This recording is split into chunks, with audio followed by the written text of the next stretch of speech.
Thank you to everyone for joining us and to our fabulous panelists. We have lots of people jumping in as we see the participant list grow. So thank you, everybody. We weren't really sure how many folks we were going to get for our freeform day today. So I'm just going to go ahead and start with our usual intro. This is our Ask an Archaeologist with this fabulous panel of archaeologists, which I will describe everybody in a moment.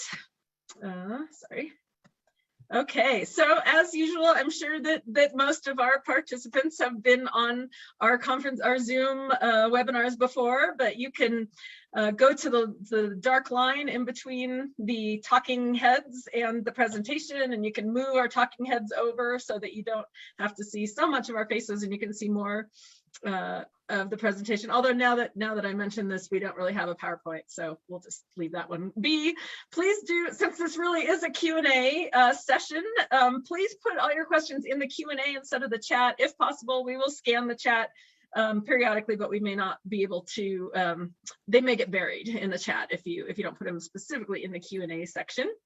We are live streaming on Facebook right now, so if you've registered for the Zoom and are having challenges and you're on Facebook, you can zip over there. And as always, please subscribe to our YouTube channel where we have a lot of these presentations archived.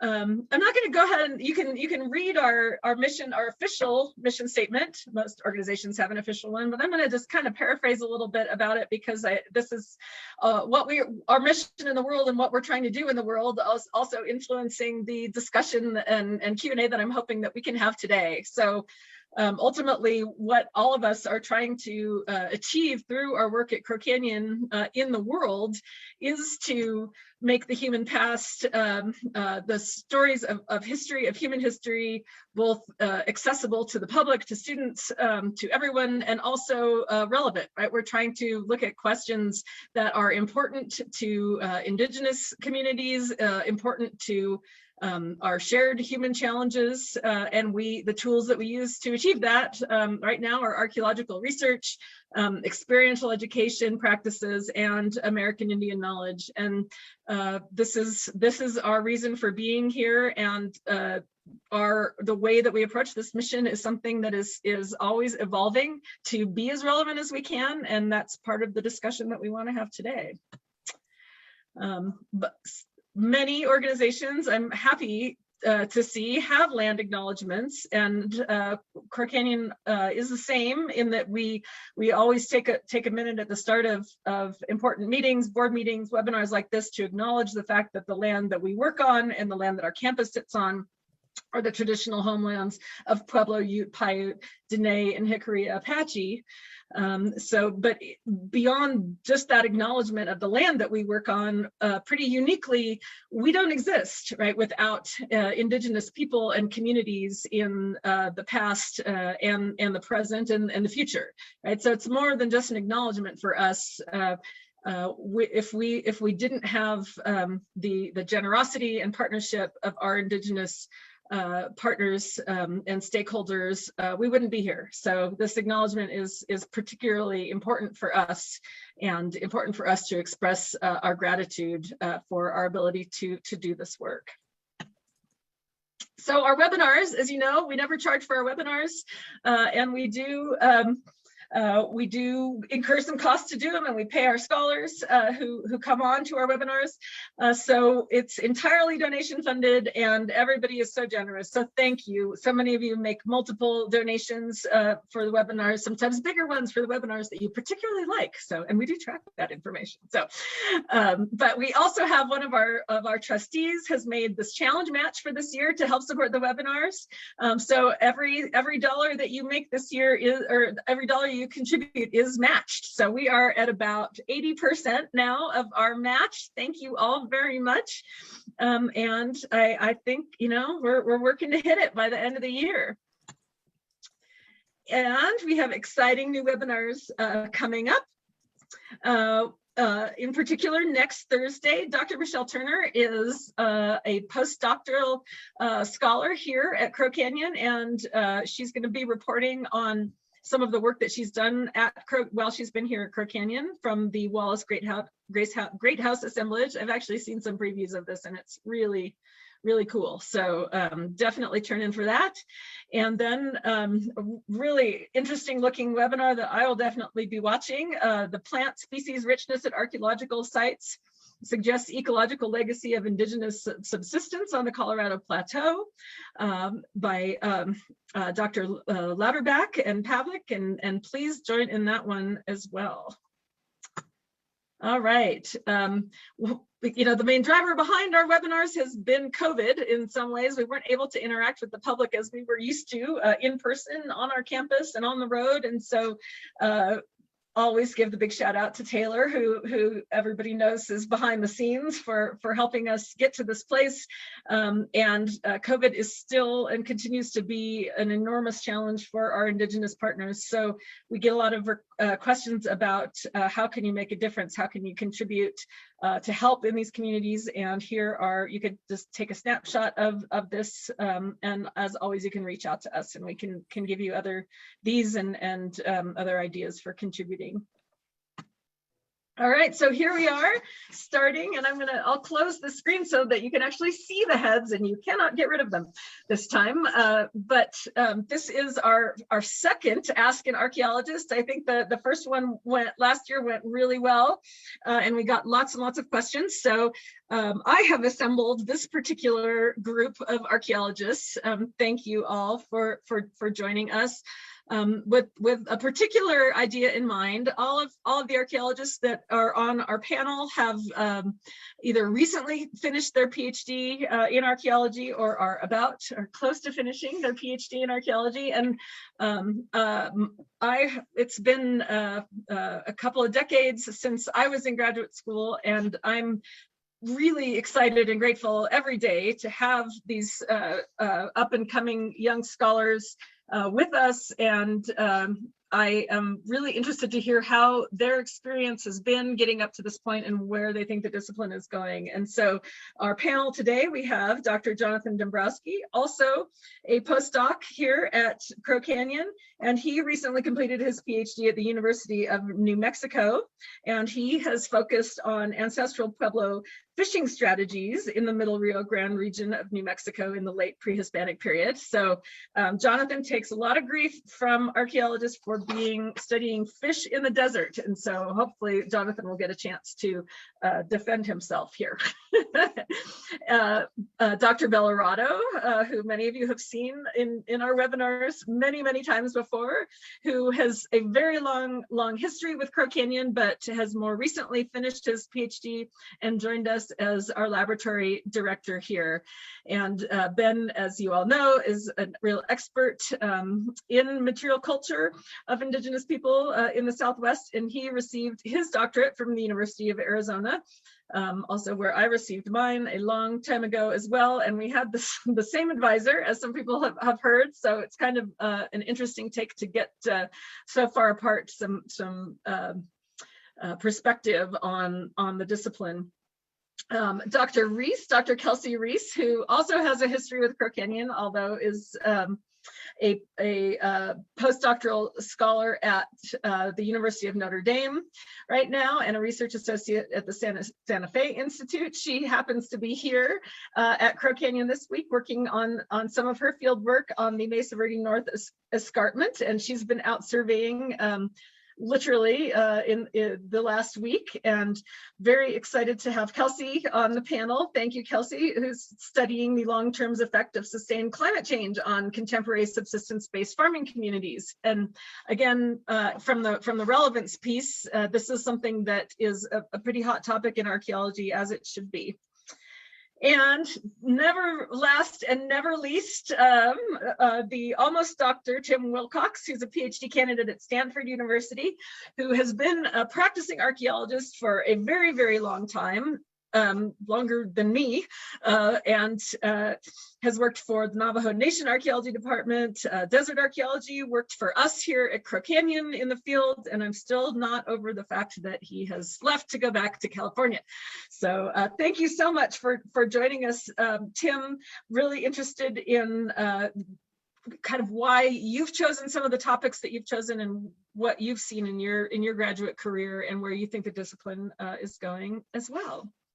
So that's our panel, and I am just going to close this. All right, and open it up, and now everyone can see all of our panelists. I can see that the questions are pouring in, but I'm just going to go ahead and start with my question because I'm the moderator and I get to do that. And I wanted to just kind of go through each of our panelists because I am particularly interested in what their experience has been like in graduate school in archaeology, getting to this point. What do you perceive has changed or is changing that's important in the discipline? Many of us have had the same professors, even being somewhat separated in time. So very interested in your perspective on what's changed, what still needs to change in your perspective, and what's really important for the next decade or two of the practice of archaeology. So with that, who would like to go first? Wait, Liz, you need to introduce yourself. Oh, really? People know who I am. All right, I'm Liz Perry. I'm the president of Crow Canyon. I sort of am an archaeologist, or I was. I got my PhD in 2004 at University of Arizona, and have worked all over the Southwest and all over this area, but have really spent the last 15 years or so of my career more in the business of archaeology and business administration. Before Crow Canyon, I was the president and CEO of an Alaska Native corporation. I've worked with and on behalf of Indigenous communities pretty much my whole career, and came to Crow Canyon about 3.5 years ago to take on this role, and it's been actually amazing to be back in the Southwest, and all my friends are still here, so that's been great too. Thanks, Ben. All right, come on, volunteers to start. Who will kick us off? Well, I guess I can start because I think temporally I'm the most recent PhD defense. So I think, you know, the process of going through graduate school for archaeology, like any graduate program, is tough.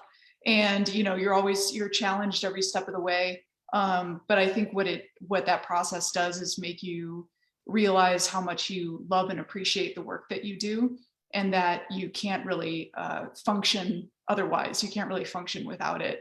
And I think that's why, you know, we all get into this, and why we, you know, continue through schooling and kind of make it to that end point, is because we really want to pursue those research questions that we really love doing.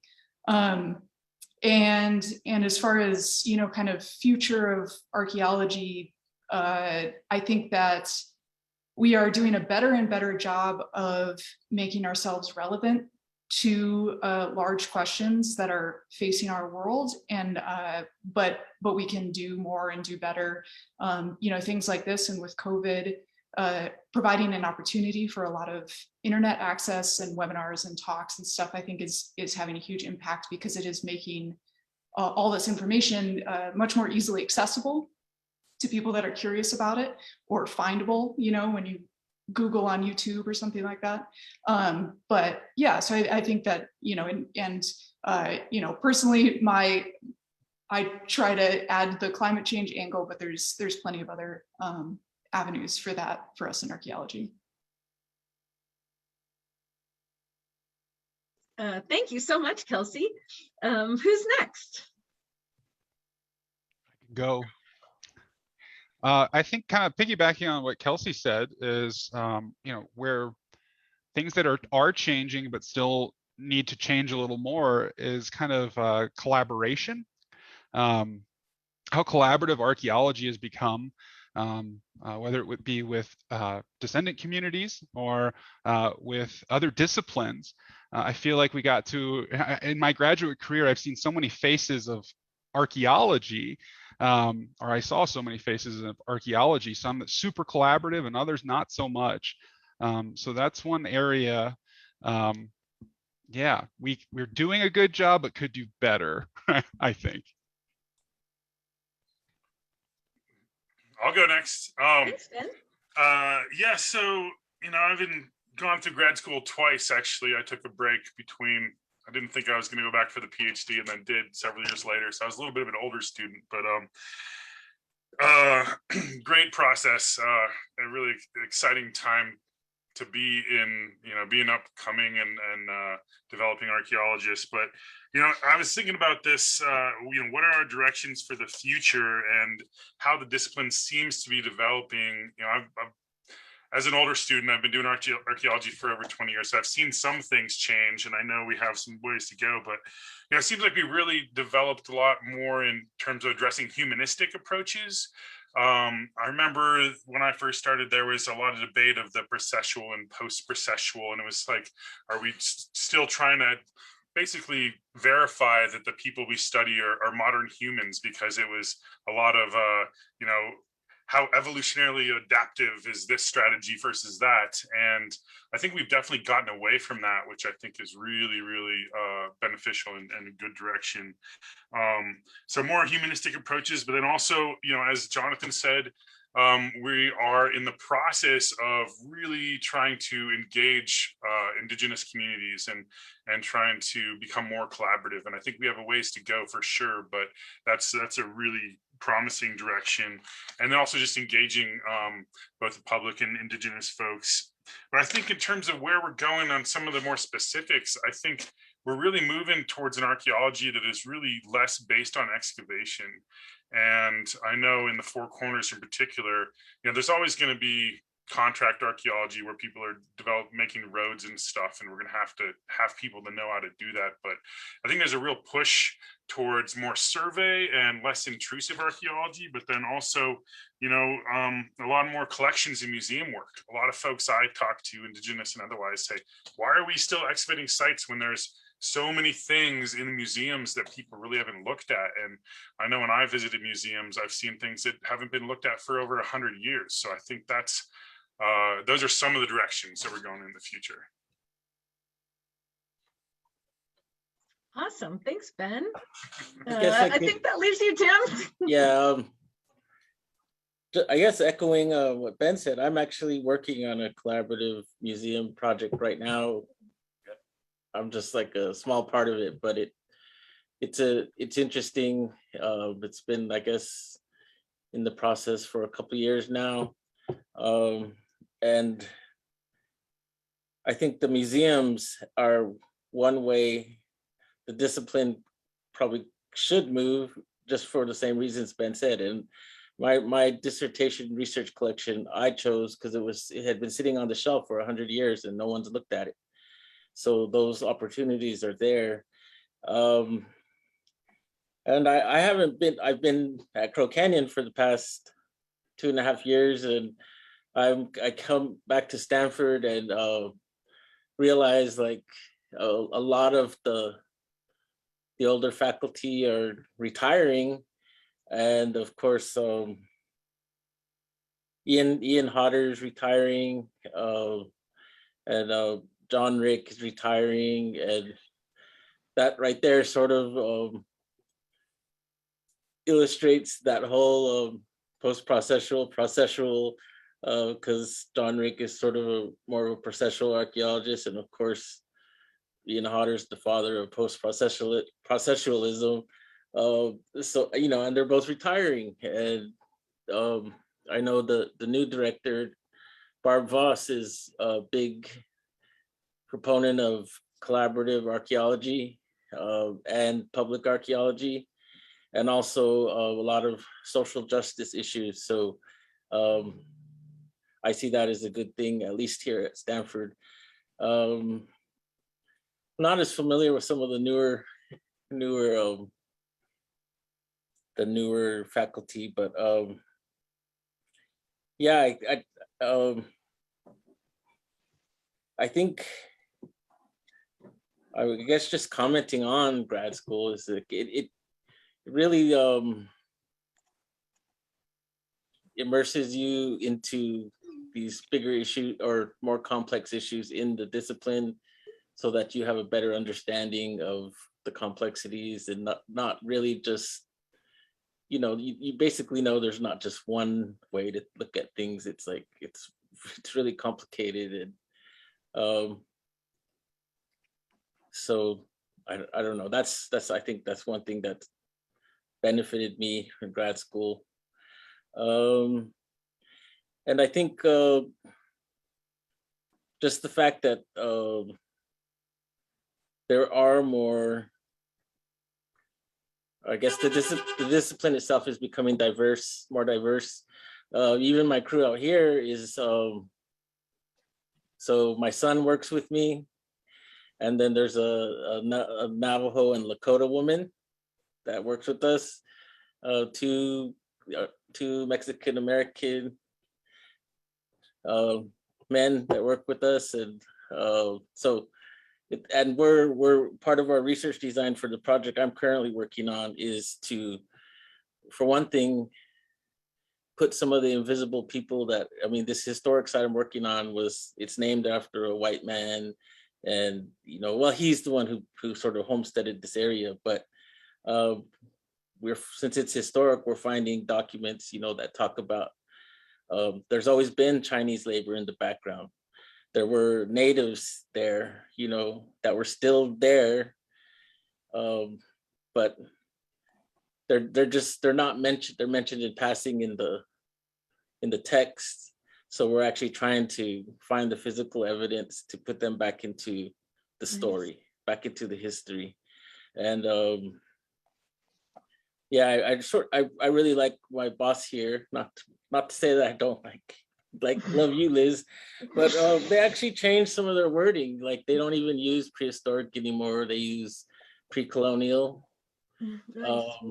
And that was, like I said, that's one of their research, part of the research design is to put natives and the Chinese workers back into that history.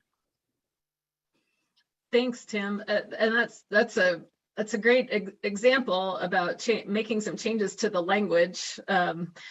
So that's something we'll put on our list here to talk about it at Crow Canyon too. And talking about pre-colonial sort of seems like it does create that recognition that archaeology is colonial as well. And that it kind of ties into some questions we're getting that I'll kind of paraphrase about that. The question of what kinds of practices are effective and useful in terms of supporting, encouraging the participation of Indigenous voices, multicultural voices, peoples whose history, like you mentioned, having the Chinese history, Mexican American history in that area. What kind, and I don't mean to throw this just to Tim, and would like our other non-native archaeologists to weigh in as well. What are some of those practices, like perhaps making changes to language typically used in archaeology that actually is useful and effective in encouraging that kind of diversity in the discipline? So maybe we'll, so that we don't just put Tim on the spot as our Indigenous panelist and make him answer all the questions. Well, I would like to come back and see if Tim has other thoughts on that, but let's also have one of our other panelists jump in and see, is there something you've done or something you've seen done that seems like it's been effective in that regard?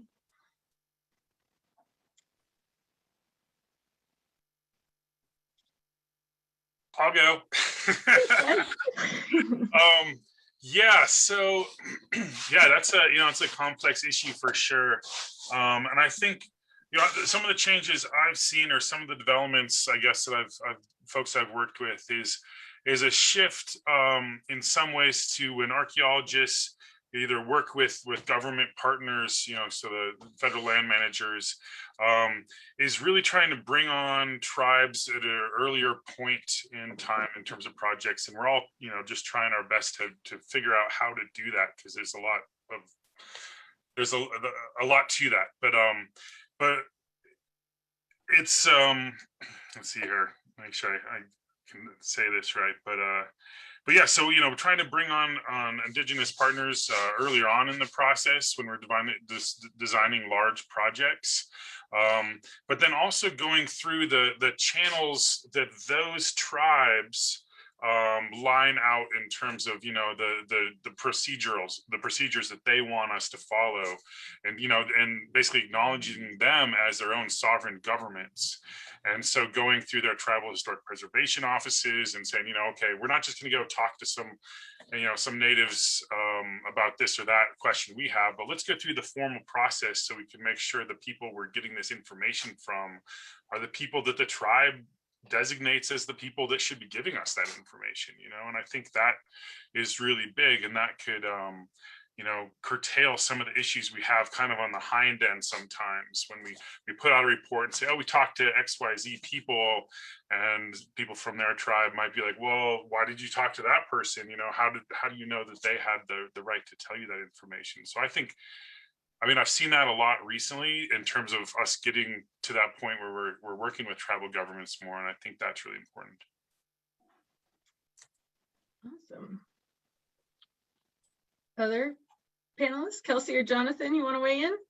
Sure, I can weigh in if that's cool. Yeah, go for it. So so the question was, what kind of steps have we seen that work well in making the discipline more multivocal, right?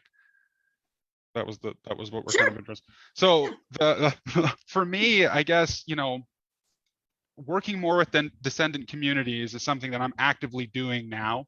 But so what I'm really more speaking to right now is with my previous experience with different academic perspectives. And I guess the steps that I think that we should take to really make the discipline more multivocal is we need to understand what collaboration is at a deeper level and have a better respect for it. So it's a relationship, it's building relationships, and it takes time, it takes communication, and it takes being honest with other people. And it's something that I think academics kind of struggle a lot with sometimes. I one time had someone tell me, and it's just a common thing that you hear in academia is, if you want to go somewhere fast, like get a publication fast, you do it yourself. But if you want to go far and you do important work, you do it collaboratively, and you have to do both of these things. And I don't think we incentivize working collaboratively as much as we should, and taking other people's interests into account, and making sure that everyone is being heard and getting what they want out of a collaborative relationship. So that's great, Jonathan. Wonderful. Kelsey? Yeah, I was actually going to kind of piggyback on what Ben said, just kind of based on the conversations that I've had with folks at Crow Canyon talking about, putting grants together and that kind of thing, is that the conversations about bringing in Native partners and having them part of the process from the very beginning, not just, designing a project and then kind of calling somebody up later and saying, hey, what do you think of our results? To really have Native partners involved from the very foundation of even just what our basic research questions are and how we're going to go about answering those questions.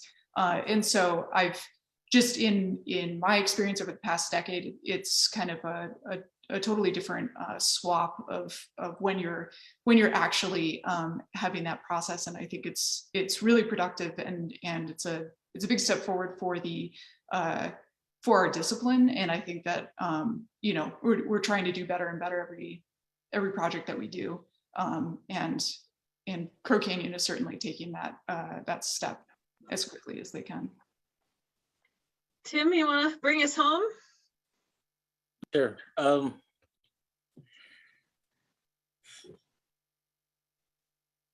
think that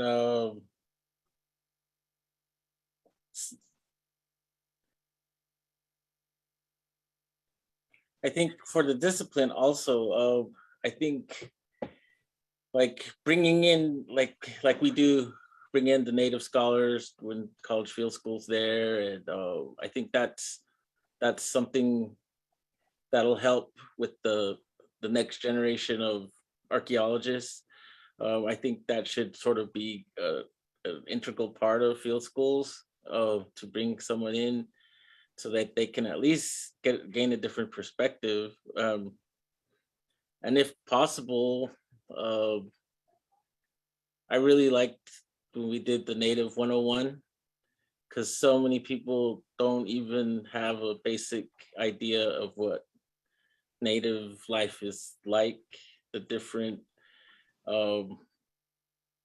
like federal laws and that affect them and these communities. And a lot of people are just sort of clueless to those facts. So I think just some basic, I don't know, taking some Native American studies classes, or I mean, yeah, I think that would help this along, help the discipline. You know, and it's, I don't know if you can't really force everyone to do it, but it might just be like that, you know, I guess that'd be my advice if you're a college student or something, take a Native American studies class, or, you know, even just a history class or something, so that you know more than what you were taught in your K through 12 education.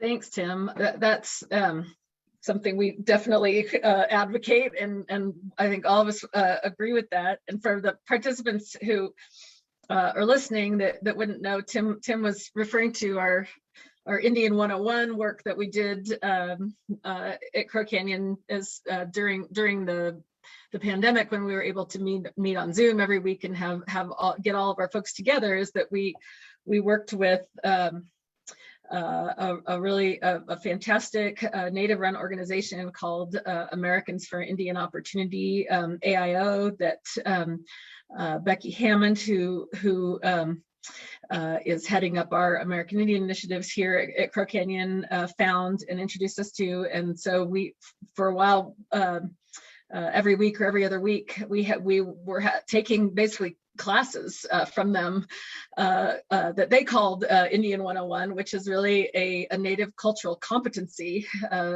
training of sorts to help our archaeologists and everyone who works for us, but in particular, even people who have advanced degrees in anthropology that didn't have a grasp on meaningful events in Native history, cultural perspectives, cultural competencies that I think we feel like really ought to be a prerequisite if you're going to study Indigenous history as an archaeologist as well. So thanks for that, Tim. And we actually have a question that's come in that's what advice could you give to a high school senior looking to major in archaeology? And I think that would probably be a good start, right? Is to understand the living culture of people whose history you're interested in studying as an archaeologist, and their more recent history as well.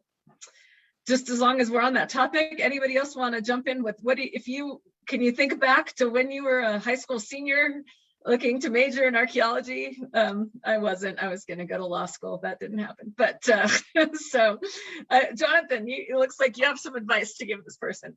I thought I was going to be an artist.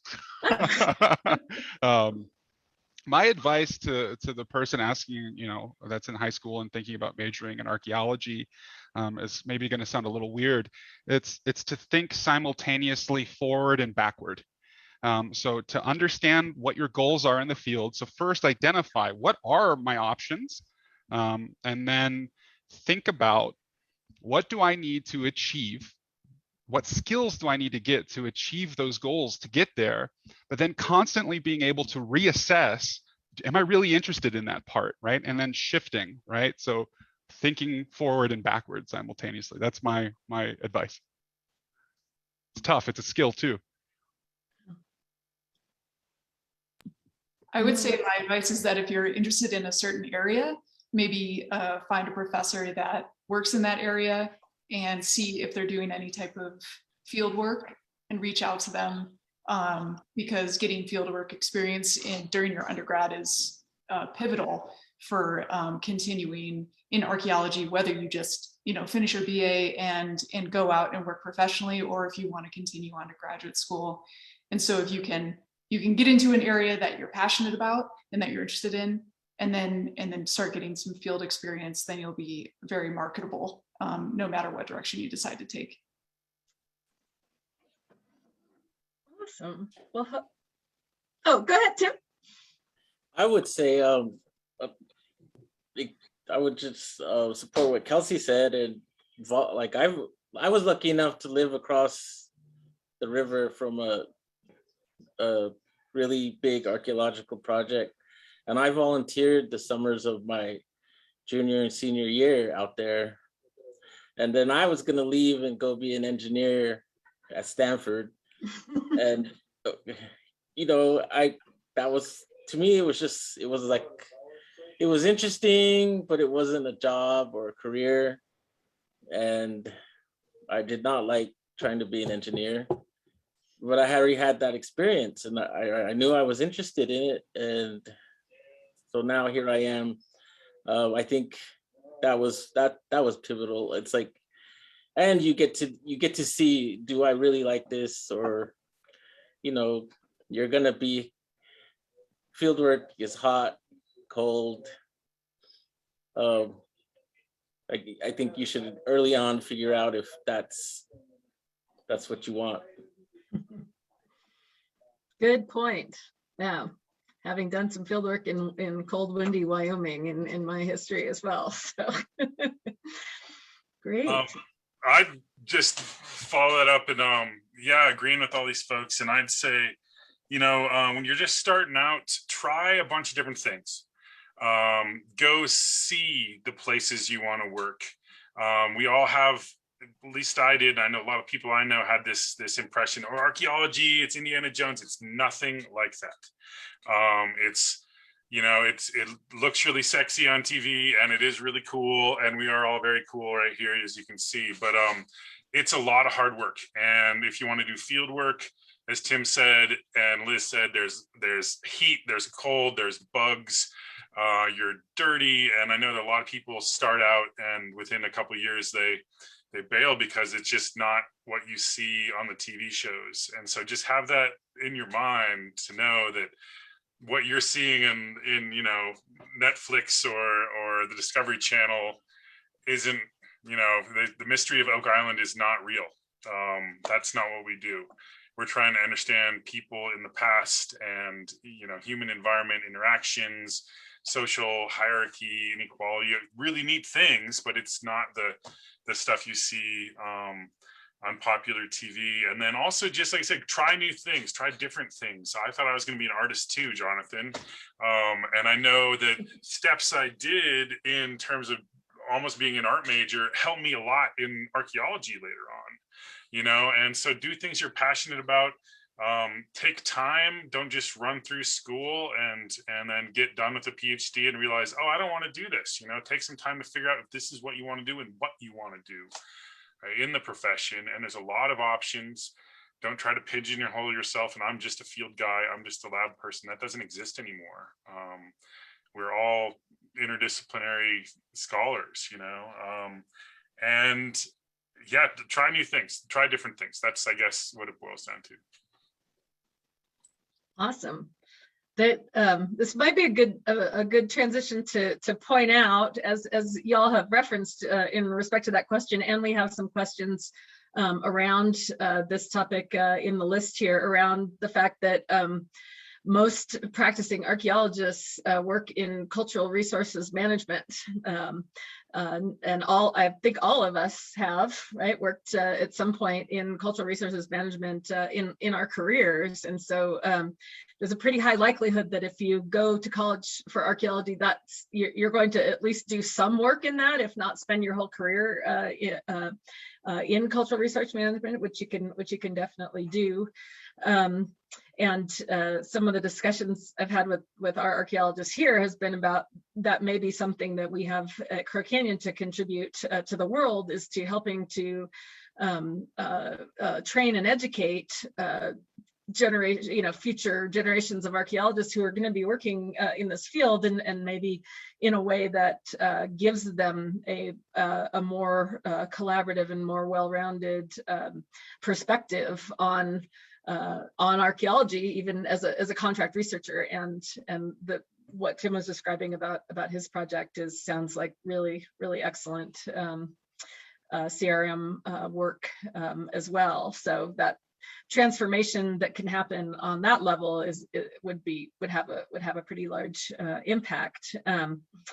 So does anybody want to weigh in just a little bit on, we've got some questions like, tell us your memorable cultural resource management stories. We've had a question around, are the companies and the agencies working in cultural resource management, are they engaging and giving back to Indigenous communities in some way? So maybe just kind of in that kind of broad perspective, if any of you want to jump in on that topic, weigh in on that topic a little bit, and how that's kind of intersected with your career.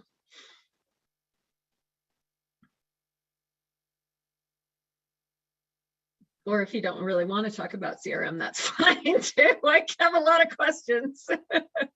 I think as far as like, in my experience with CRM and outreach, it seems highly variable depending on the company. Some companies have kind of more of a research arm to them, where they really kind of, do a lot of outreach and collaboration with academics and that kind of thing. And others are very much just, doing the project, writing the report, and moving on to the next. And I think some of that depends on the size of the firm. Some of that depends on, the owner, upper management, that kind of thing. But if that's important, you can certainly find those firms and seek them out to try to work for them. And in the meantime, you might have to work for the other ones to build out your CV so that you can get some experience to end up, where you want. I think generally CRM is when you're like fresh out of college and you're like 22 and you've got all the energy in the world, it's a lot of fun. And I would say like, the advice that I always give is to like, graduate, find like a home base, or just like move your stuff back to your parents or something, and then travel around and shovel bum, and you'll see so much archaeology, you'll get so much experience, and make a bunch of money along the way. And then you can kind of like narrow down what you want to do if you want to continue in CRM or go back into academia.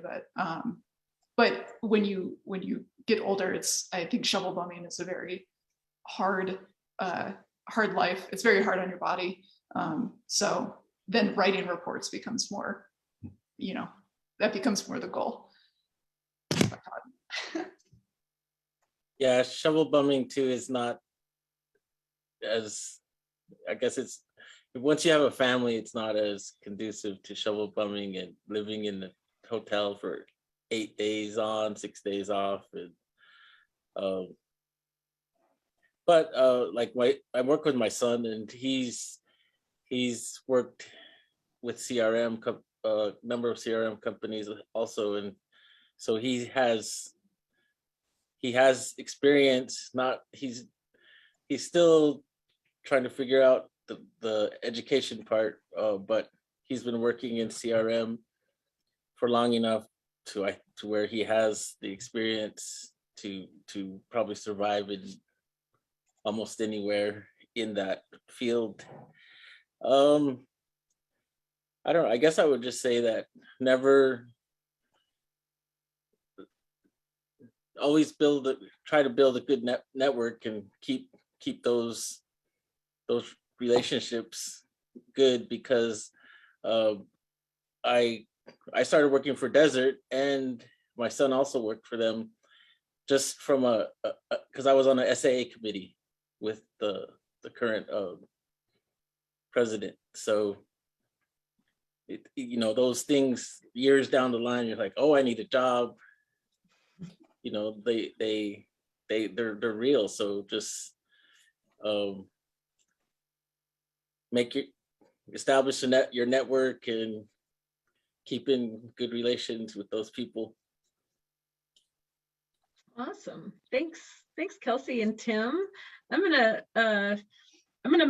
change topics here. We've got some to kind of another larger topic, research topic. We've got some questions around the topic of climate and the environment, past, present, and future.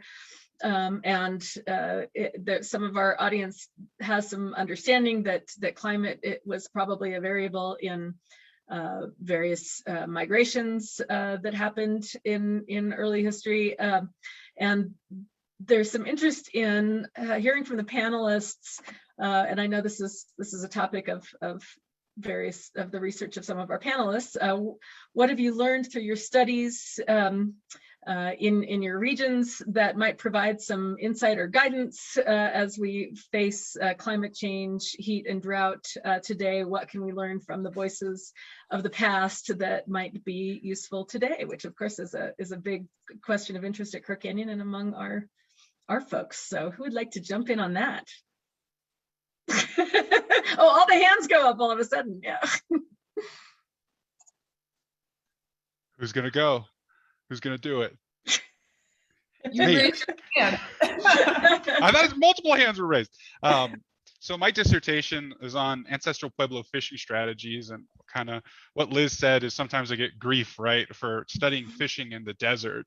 But I think one of the things that, a lot of other people's work too in the Southwest, Stephanie Crabtree is a perfect example of this. She's published exactly on this topic. But is that when we think about resources, our resources today or resources in the past, diversity, biodiversity itself is a resource. And so the things that we set up for ourselves and how we maintain them, the options we give ourselves are very important for the future. Not just doubling down on one and pretending like everything's going to be okay. Ancestral Pueblo people didn't do that. They fished in the desert because one of the things that my dissertation shows was because it was sustainable, potentially very sustainable. That's a later question, the very sustainable part. So that's my answer to that, is what have we learned and why it's important for today, the lessons that we can learn. Love that. Biodiversity is a resource. That's very cool.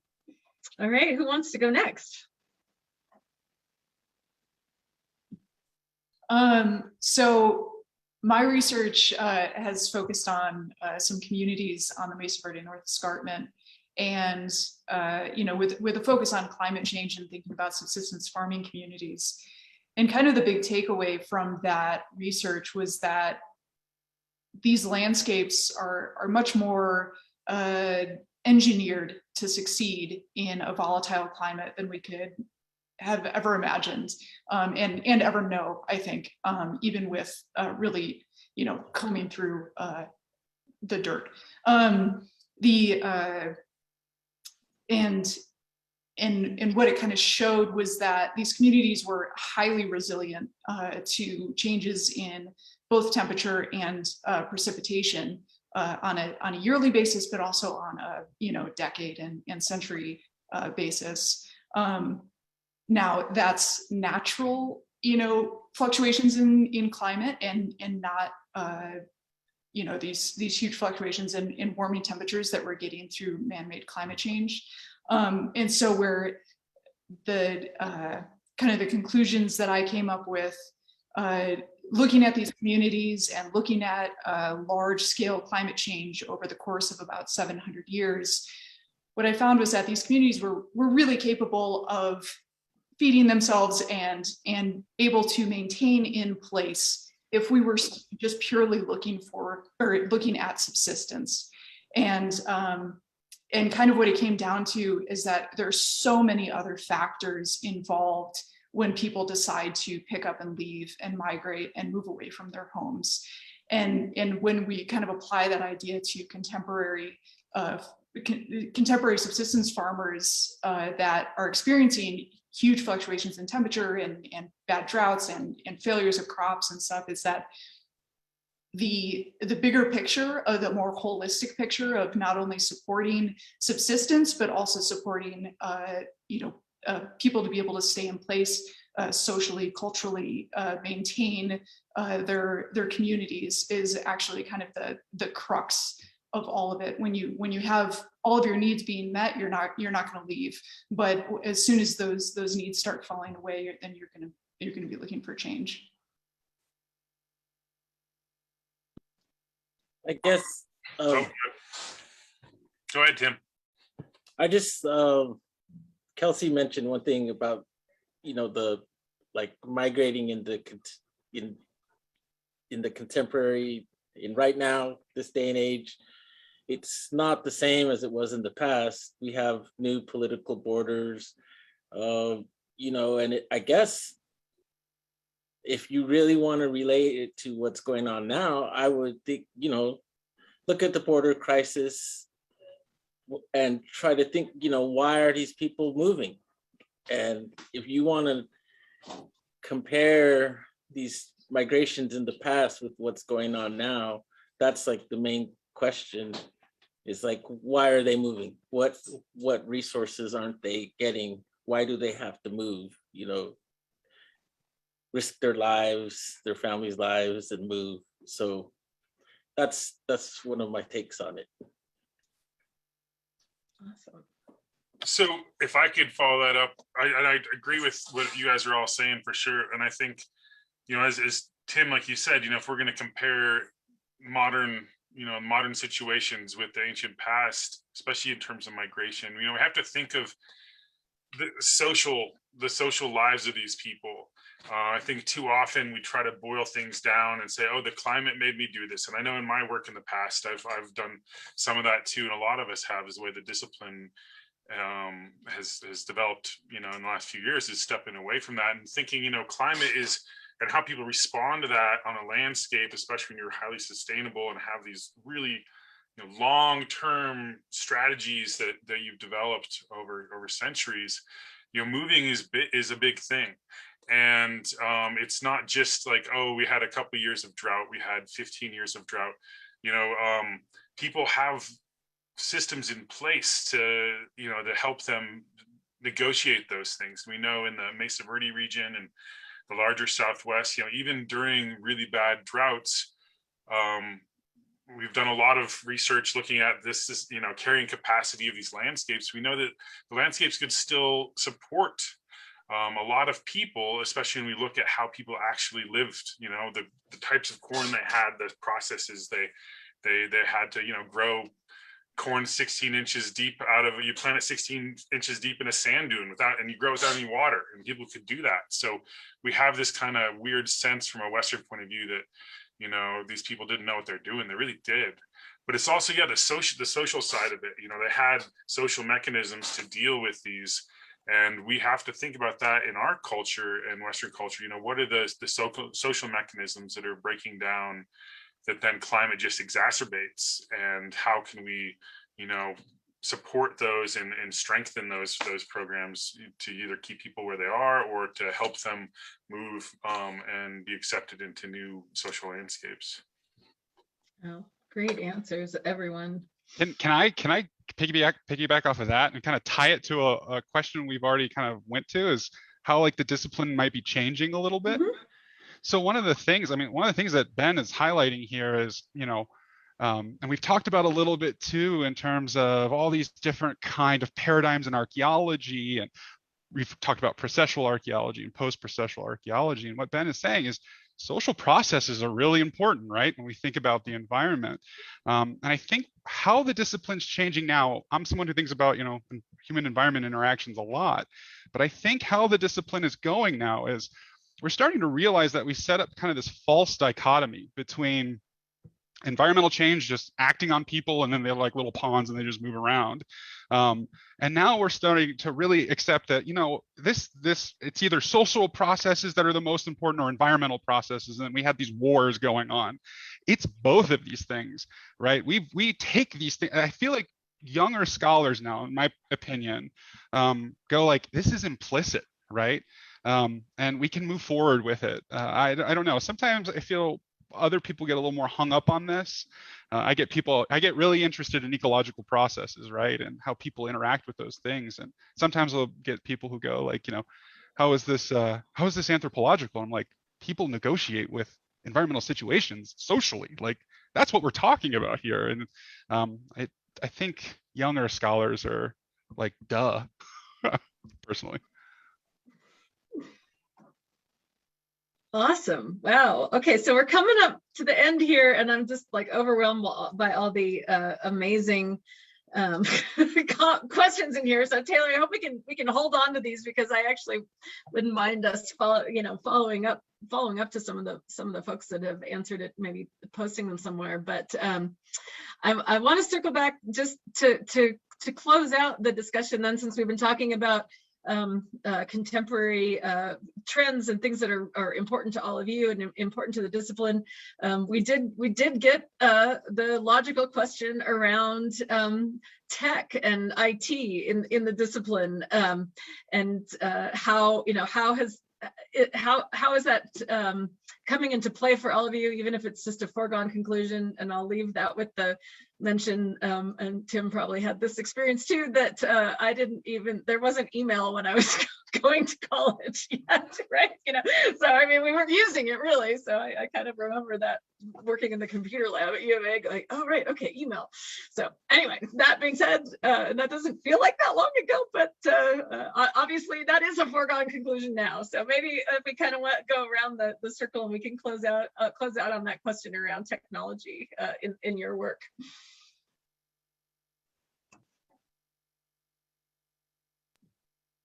I can go.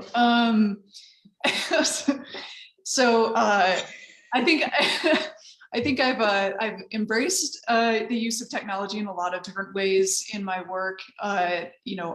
Most of my research deals with spatial analysis and GIS and that kind of thing. But I think that the two really big things that are coming out of the increase in access to technology is an increase in access to big tools, to tools that can crunch a lot of data. And then also just the availability of big data itself. And this is big data in archaeology terms, so it's like small really, but it's big data in our world. But I think that the generation of researchers that's coming out now is much more open with sharing information and collaborating on that level. So it opens an opportunity to do projects on a much larger scale, not only like temporally, but geographically, or just kind of answering different questions that maybe you wouldn't yourself have information for. And it's just really opened up the opportunity to do a lot of interesting work and to push the boundaries of what kind of computers can do with machine learning and analysis and that kind of thing.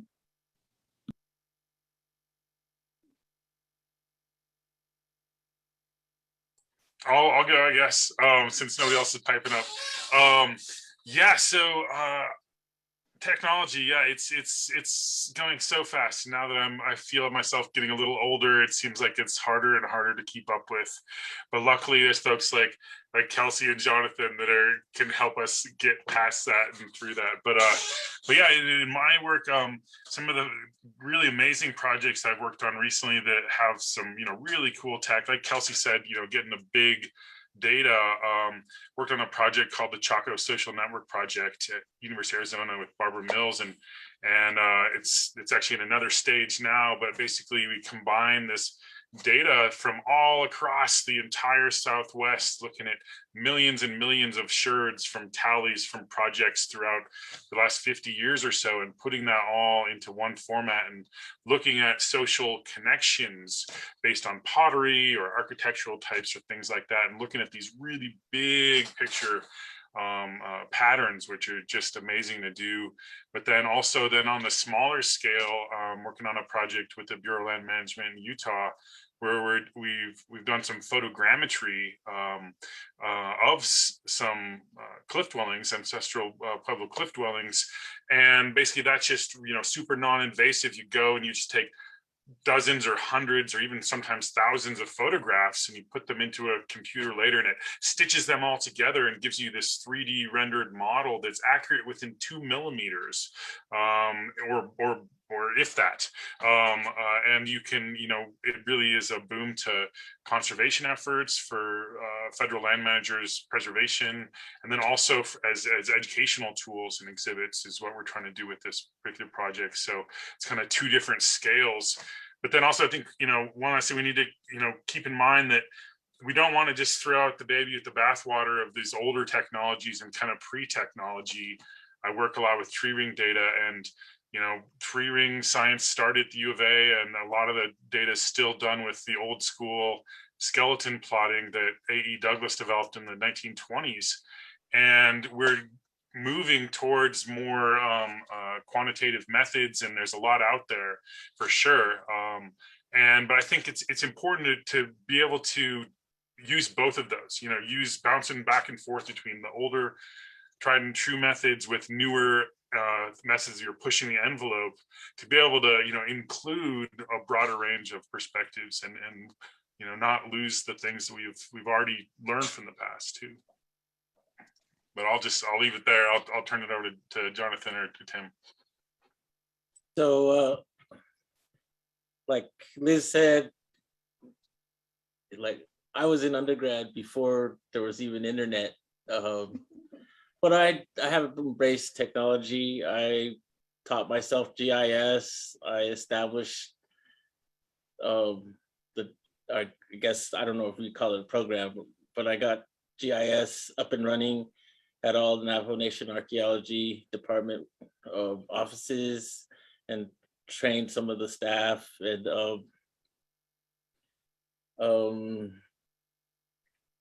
I really like working for Crow Canyon because I had never done the photogrammetry before, and I also taught myself a lot of like the drafting software. And so when I was there last year, we sort of communicated with our photogrammetry guy Grant, and they're like, well, we have this problem. I'm trying to draw this huge profile, and it's, we keep getting distortion because it's so wide. We found out that he could, with the photogrammetry, spit out an image that actually does away with the distortion, and it's like as if you're looking at it right on. And so things like that, I think they just happen. Like I already knew how to do the drafting, but I've never done photogrammetry. These little things between combining these technologies usually turn out pretty well. And I like the fact that a lot of the places I worked are using remote sensing or geophysical prospection to sort of get a preview of what's under the ground and help you interpret or focus your excavations, because like Ben said, a lot of excavation is sort of, people don't want to excavate. It costs money, it's destructive. And that's one thing I'm glad about my current job is we usually, once at some point in the project, we bring in a geophysical prospection company, and they do magnetometry, and that helps us here narrow down our test units without disturbing the site that much. Oh, and I really like Kelsey's thing she came up with for her dissertation. That's like, I think that's awesome. And then the fact that she shares it, like you talked about the accessibility. I don't know, at some point I would like to play around with that. So what she did was she made basically coming up with almost LiDAR data using drones. So it's not as expensive as getting the LiDAR data. So I think that's pretty cool. And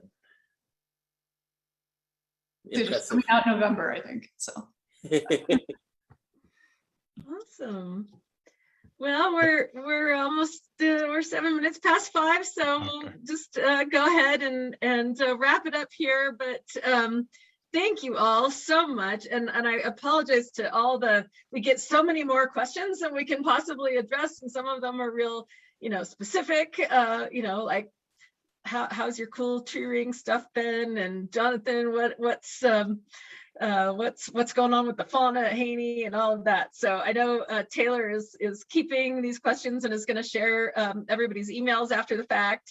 So if people want to reach out directly for the specific questions, but we actually covered quite a lot of territory in about an hour. So thank you all. It is so much fun to be able to work with all of you, and so glad to have you all engage with Crow Canyon. So what a fun Ask an Archaeologist. Thanks, everybody. We will do it again. Yeah. Thank you so much, everyone. Thank you, Liz. Yeah, thanks for inviting me. Thanks for coming, Tim. We miss you. I'm going to come visit you. Thank you, Taylor. Thanks, Taylor. Thanks, Taylor. Okay. Thanks, guys. Thanks, everybody. See you next Thursday. Bye.